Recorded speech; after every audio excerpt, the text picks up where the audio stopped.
અષાઢ વદ અમાસ ગુરુવાર તારીખ 24/7/2025 વર્ષ છે. પ્રશ્ન ભજનાનંદ સ્વામીનો છે. ભજનાનંદ સ્વામી એટલે વૈદરાજ સંપ્રદાયમાં રવજી સુતાર કાળુપુર તેરાના જાણીતા છે.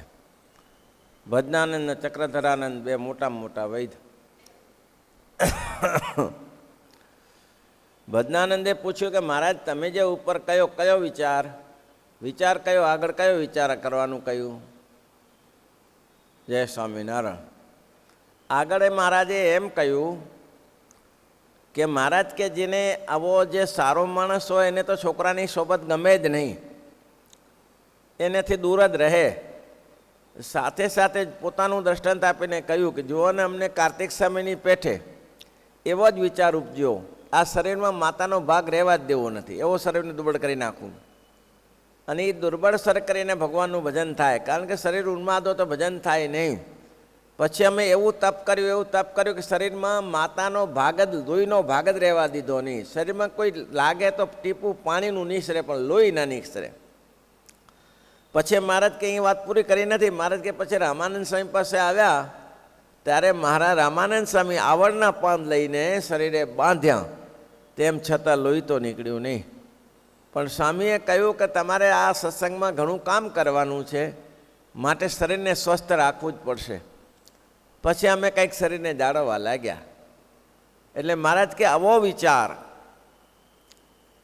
એટલે સ્વામીએ ભજનાનંદ સ્વામીએ પૂછ્યું કે આવો વિચાર કેમ આવે? આવો જે વિચાર છે એ મને કરીને થાય કે દેહે કરીને થાય? ત્યારે શ્રીજી મહારાજે દહીં દૂધમાં બેયમાં હાથ રાખ્યો. મહારાજ કે એમાં કંઈ એક ના ચાલે.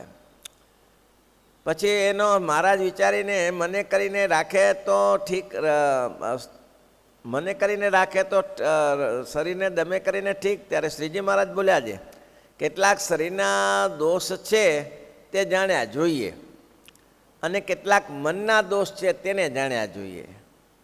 તો કે શરીરના દોષ કયા છે તે શું? તો જીવ પ્રાણી માત્રને માટે કોઈ એમાં આશ્ચર્ય નથી કે એ કંઈ આ નવું ઉતારીને લાયા નથી. શ્રીજી મહારાજ કે 10 ઇન્દ્રિયોના વિષયને જીતવા, એટલે પહેલાં જ શિષ્ણેન્દ્રિયોને લીધું કે વારંવાર શિષ્ણેન્દ્રિયમાં હોવા પવન ભરાવો અને જાગૃતિ થવી એ ભગવાનના ભક્તને માટે યોગ્ય નથી. એના માટે શું કરવું પડે? એટલી તો શરીરનું દમન કરવું. અને ખાસ આ પ્રકરણ સાધુને માટે છે. આ શરીર ભગવાને આપ્યું છે એ ખાવા પીવા અને જલસા કરવા માટે નથી આપ્યું. એવું જ માનવાનું કે ખાઈ પીને મજા કરો, મોજ કરો. આખી દુનિયા પડી છે. અતિ બડા ભાગ મનુષ્ય તનું પાવા. આ ભગવાનના આ મનુષ્ય જન્મ મળવો એનાથી કોઈ દુર્લભ વાત નથી. અને દુર્લભ વાત એ છે, મનુષ્ય જન્મ તો આ જીવ પ્રાણી માત્રને મળે. ઢગલા બંધ છે માણસો, તો એનાથી શું કામ થયું? કોઈ કામ નહીં. એમાંય સત્સંગ મળવો એ બહુ બળભાગી છીએ. સત્સંગ તો ઘણાને સ્વામિનારાયણ તો બધા કહે છે કે અમે સ્વામિનારાયણ આશ્રિત છીએ, સ્વામિનારાયણ આશ્રિત છીએ. જમણવાર થાય ત્યારે નવી કાંઠી પહેરીને આવી જતા હોય છે. કોઈ જગ્યાએ નવા જમણવારનો પ્રોગ્રામ કરીને ત્યારે નવી કાંઠી પહેરીને આવી જાય. સત્સંગી છીએ. 12 મહિનામાં હરમ જો મંદિરે આવતો હોય તો, પણ જમણવારમાં આવી જાય કંઠી પહેરીને. આજુબાજુવાળાને કે તમારે નથી આવું? તો કે હું તો સત્સંગમાં આવતો નથી, લ્યો આ નવી કંઠી, તમે સત્સંગી આવો ને એક દિવસ પરોપકારનું કામ કરો ને. એક દિવસ એ પરોપકારનું કામ કરે ને એમ. હવે બારોબાર કોણ પરોપકારનું કામ ના કરે? અમારા સિદ્ધપુરના મોચીઓ જેવું બધા મોચી કે અમારી નાત આખી સત્સંગી સ્વામિનારાયણની. હરામ જો કોઈ મંદિરમાં આવતો હોય તો એક કાકા આવતા હતા, અને જમણવારમાં 400 જણા થાય મોચીના, અને બધા કંઠીધારી જ હોય પાછા. અને આજુબાજુ બધાને કહી જ દે કંઠી પહેરજો ભાઈ, હું કંઠી પહેરો ને આવ્યો આવી જાઓ. કેમ? સત્સંગી છીએ. તો આ સત્સંગ મળ્યો ના કહેવાય, આ સત્સંગને શોષ્યો કહેવાય. એનાથી તમારા સત્સંગને પોષણ શું થાય? તમે નુકસાન કરો છો સત્સંગને. સત્સંગને પોષણ કરવું, દરરોજ મંદિરમાં જાઓ. આ મંદિર કેમ ચાલે એના માટે નિભાવણી માટે પહેલાં મૂઠલી નાખતા હતા કે આનાથી ઠાકોરજીના થાળ થાય. અત્યારે રૂપિયા, 2 રૂપિયા, 5 રૂપિયા, 10 રૂપિયા નાખે, એનાથી ઠાકોરજીની સેવા થાય. તો એ કંઈ કરવાનું નહીં, અને ડાયરેક્ટ ભાણા ઉપર જઈને બેસી જવાનું. એટલે મહારાજ કે સત્સંગી આપણે બળભાગી છીએ કે આપણે આ બધું મળ્યું છે, ભગવાનની કૃપાએ કરીને સત્સંગ ઓળખાણો છે. એમાંય સંતનો સમાગમ થવો બહુ દુર્લભ છે, અને સંતનો સમાગમ થયા પછી એકાંતિકપણું મેળવવું એ બહુ ભારે છે. એટલે શ્રીજી મહારાજે અહીંયા કને કહ્યું કે પહેલામાં પહેલી સર્વે ઇન્દ્રિયાણી જયાની, મહારાજ શિક્ષાપત્રીમાં કહે છે સર્વે ઇન્દ્રિયાણી જયાની રસનાતુ વિશેષત. ઇન્દ્રિયો જીતશો. શિષ્ણને જીતવું હોય તો જીતાય કેવી રીતે? રસ ઉપર ધ્યાન રાખવું પડે. સર્વેન્દ્રિયાણી જયાની રસનાતુ વિશેષત ન દ્રવ્ય સંગ્રહ કાર્યો. સર્વે ઇન્દ્રિયોને જીતજો, પણ રસના ઇન્દ્રિયને પ્રથમ જીતજો. મેં કહ્યું હતું ને કે ભુજમાં લગભગ 40 વર્ષ ત્યાં હશે, એક સંન્યાસી આવેલા, બહુ સાદા સીધા માણસ. એટલે આપણે ત્યાં આવ્યા એટલે મેં પૂછ્યું, બાબાજી ભોજન ભોજન કુછ કિયા? તો કે નહીં એ કોઈ આવશ્યકતા નહીં હે. મેં કીધું અહીંયા વ્યવસ્થા મંદિરવાડીમાં અમે સ્નાન કરવા જઈએ બપોરે 2 વાગે, यहाँ कोई व्यवस्था नहीं है, आपको हमारे साथ मंदिर में चलना पड़ेगा. नहीं नहीं नहीं नहीं, मंदिर में क्या चलेगा, यहाँ सब कुछ मिल जाता है. आई हूँ मड़ी जैसे ये अम्ली का पत्ता है, वट का पत्ता है, वो पता चल जाता है. भोजन शरीर के लिए ही है ना, क्या है. बहुत अच्छी बात है बाबा जी, ऐसे चलाते हैं? तो हाँ हम चलाते रहते हैं. પછી એને કહ્યું કે જે બે વસ્તુને જીતી શકે એ દુનિયાને જીતી શકે. તો કે બે વસ્તુ કઈ? એક તો રસનાને જીતી શકે.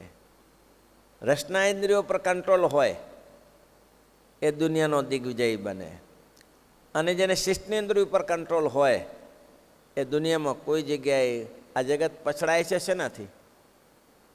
આનાથી જ પછડાય છે ને, કામથી જ પછડાય છે. લોકો મોટા ધાડ પાડવું અને પાડી દે.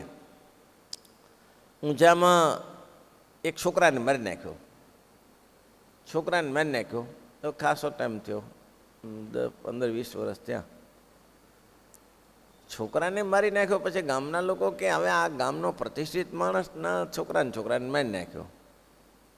તો કાંઈ ના બોલ્યો દાદો, એવું છે ને મારે કેમ નાખે?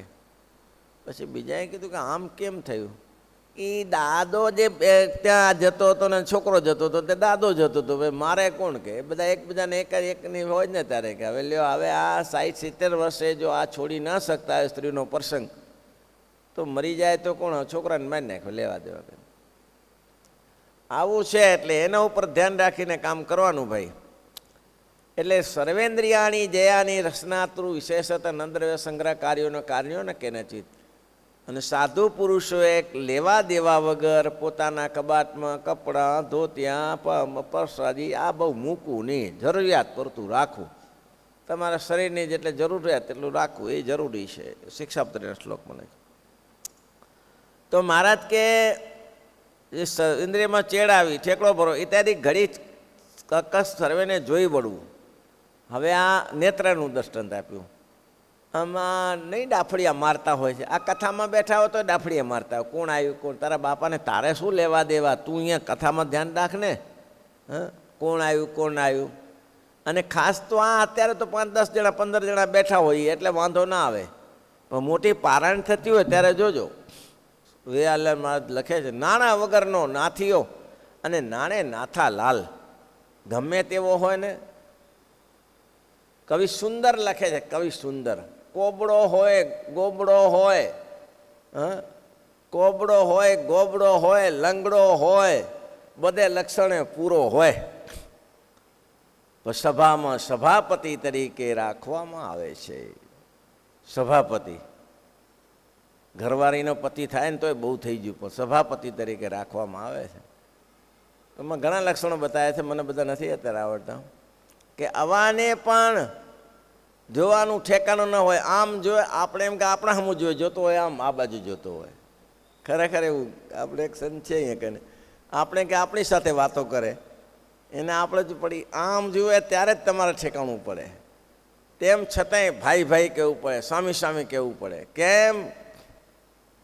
મોટો માણસ કહેવાય.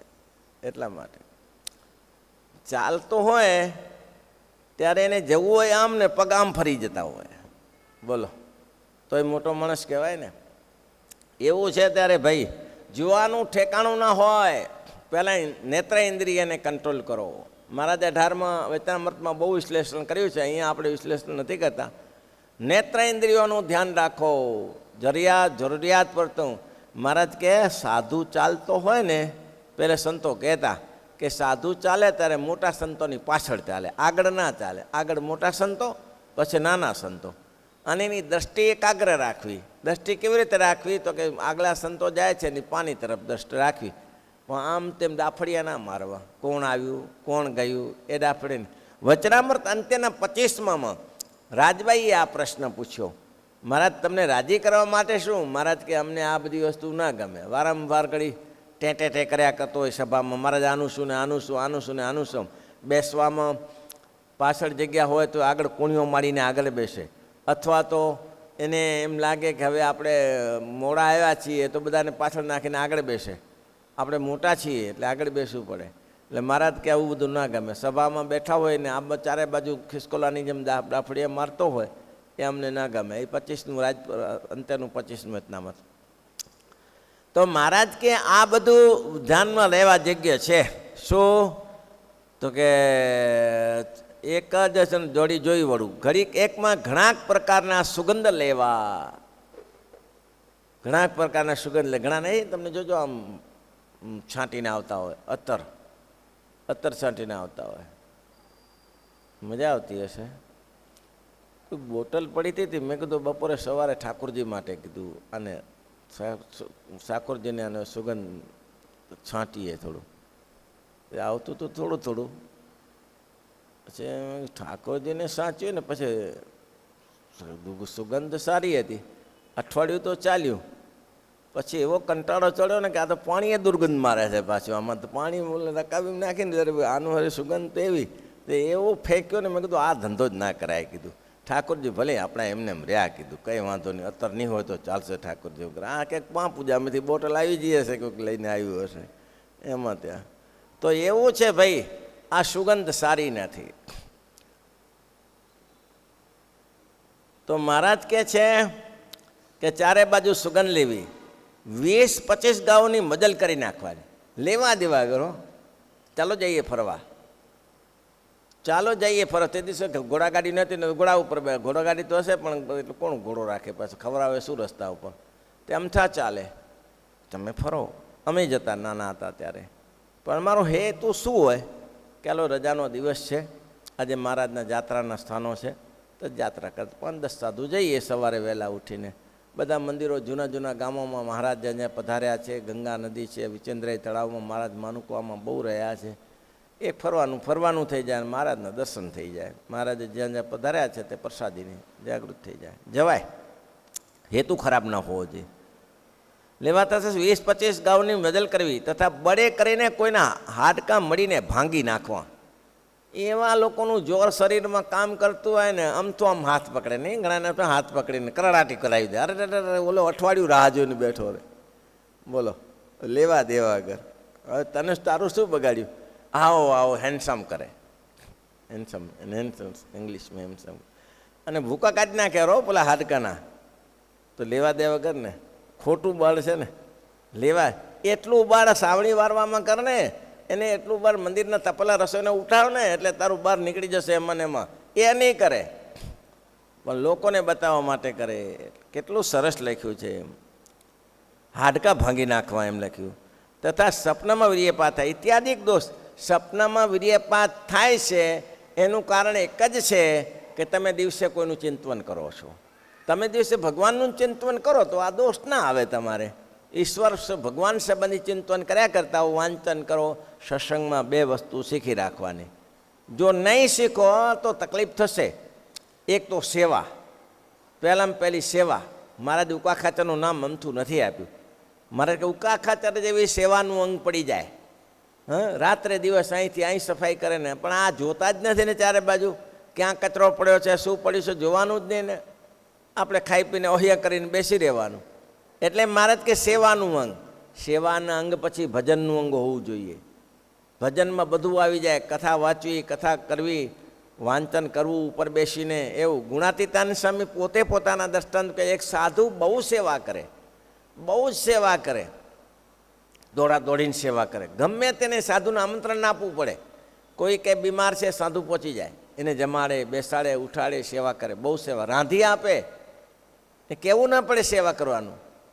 ગુણાતીતાન સ્વામી એક દિવસ બેસીને કહ્યું કે સ્વામી તમે બહુ સારી સેવા કરો છો, લીપવું વાળું બધું કોઈ નવરો જ ના રહે સાધુ, એવી સેવા કરે. પણ સ્વામીએ બેસાડીને કીધું સ્વામી તમે બહુ સેવા કરો છો, પણ એક વાત મારી માનો, તમે ભજન ઓછું કરો છો. તમે ભગવાન પાસે બેસી અને કલાક બેસીને માળા કરો. હું એ જરૂર છે, વચનામૃત વાંચો 2 કલાક, આ કરો.